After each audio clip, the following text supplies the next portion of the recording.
long-term concept because my students have worked very hard during the semester. They've learned many new things, and I see continuously they are progressing in their endeavor to learn tabla. And a bit about tabla is one of the most, I would say, older instrument used in Indian classical music for accompaniment, and also it's used now quite a bit in popular music as well. And it has certain tonality which none of the other drumming instrument have.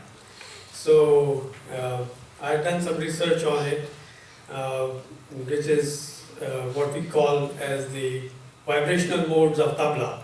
So unlike other instruments, tabla has 6 vibrational modes.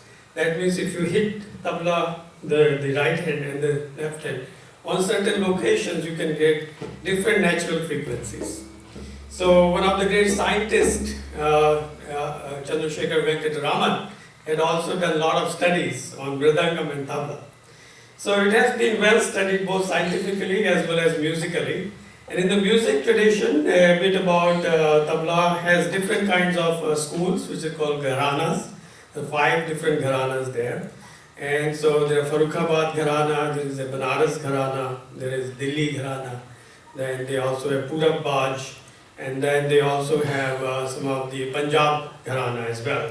So all of these different schools essentially have slightly different way of playing tabla. There are different fingering techniques and all of that. The Gharana that the students are following called MIT Gharana. Because we have very different and systematic approach where we look at the arithmetic of tabla and counting of it in a way that creates a framework for students to understand and create their own compositions. So the traditional model was that your Ustadji or Guruji gives you certain qaidas and composition, and you mug them up and you play them very, very honestly and authentically. Almost like playing Mozart. If you have to play a Mozart symphony, you have to be really authentic and you really have to follow that to the last point. But tabla and Indian classical music is mostly improvisational. So it's closer to what we call in West as jazz tradition, where you take a theme and then you improvise. And these improvisations are not fixed. So unlike the sheet music, where you have to read and you have to then play, which is the Western classical model, Indian classical is very different because it gives you a way to express your own emotional state. And that's why it is very, very invigorating and very satisfying. So I've worked with a lot of Western musicians who play for the symphony. They are excellent artists, but they always come to me and say, I wish I could express myself. So this is where the expression of Indian classical music is very, very good. And I think it has to start at very early age. So that's where we are looking at these young artists, and once they understand the meaning of improvisation, there is no limit to it. What they say, the sky is the limit for that. So we are inculcating here a kind of traditional model with the idea that you do not have to stick to traditional forms of qaidas and reda. Once you understand and learn them, now you are supposed to also do your own creation.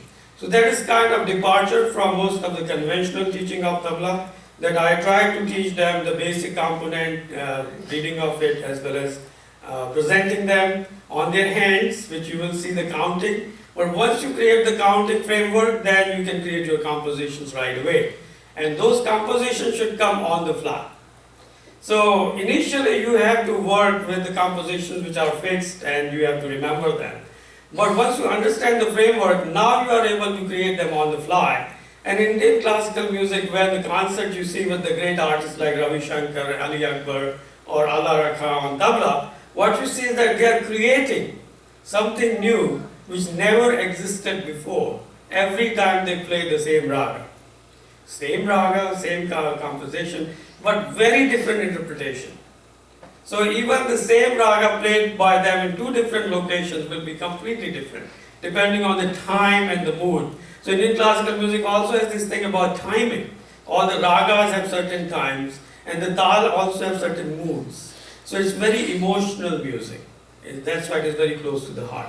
So without further ado and without further lecturing, Let's start today's concert, and we'll start with the first group, where we have Siddha and Soham. They will introduce themselves first, they will tell you what they are going to do, and we'll leave it up to them to create the new improvisations and kaidas and the composition. They'll be playing Tal Rupa.